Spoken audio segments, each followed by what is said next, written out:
இந்திய ராணுவத்தின் ஆபரேஷன் சித்தூர் மூலம் குறைந்தது 100க்கும் மேற்பட்ட பயங்கரவாதிகள் கொல்லப்பட்டனர் என அனைத்துக் கட்சி கூட்டத்தில் பாதுகாப்புத்துறை அமைச்சர் ராஜ்நாத் சிங் விளக்கம் அளித்துள்ளார். பார்லிமெண்ட் வளாகத்தில் நடந்த அனைத்துக் கட்சி கூட்டத்தில் மத்திய அமைச்சர்கள் ராஜ்நாத் சிங், அமித்ஷா, நட்டா, நிர்மலா சீதாராமன், கிரண் ரிஜிஜு, காங்கிரஸ் தலைவர் கார்கே, காங்கிரஸ் எம்பி ராகுல் உள்ளிட்டோர் கலந்து கொண்டனர். அரசு தரப்பில் இந்திய ராணுவம் அமைச்சர் ராஜ்நாத் சிங், உள்துறை அமைச்சர் அமித்ஷா, பார்லிமெண்ட் விவகாரத்தை அமைச்சர் கிரண் ரிஜிஜு ஆகியோர் பேசினர். இந்திய ராணுவம் நடத்திய பதிலடி தாக்குதல் குறித்த விவரங்களை அனைத்து கட்சி தலைவர்களுக்கு விளக்கம் அளிக்கப்பட்டது.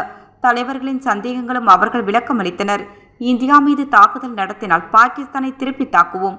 இந்திய ராணுவத்தின் ஆபரேஷன் சித்தூர் மூலம் குறைந்தது 100க்கும் மேற்பட்ட பயங்கரவாதிகள் கொல்லப்பட்டனர். ஆபரேஷன் சிந்தூர் நடவடிக்கை எனும் தொடர்கிறது. 25 நிமிடம் தாக்குதல் நடத்தப்பட்டது.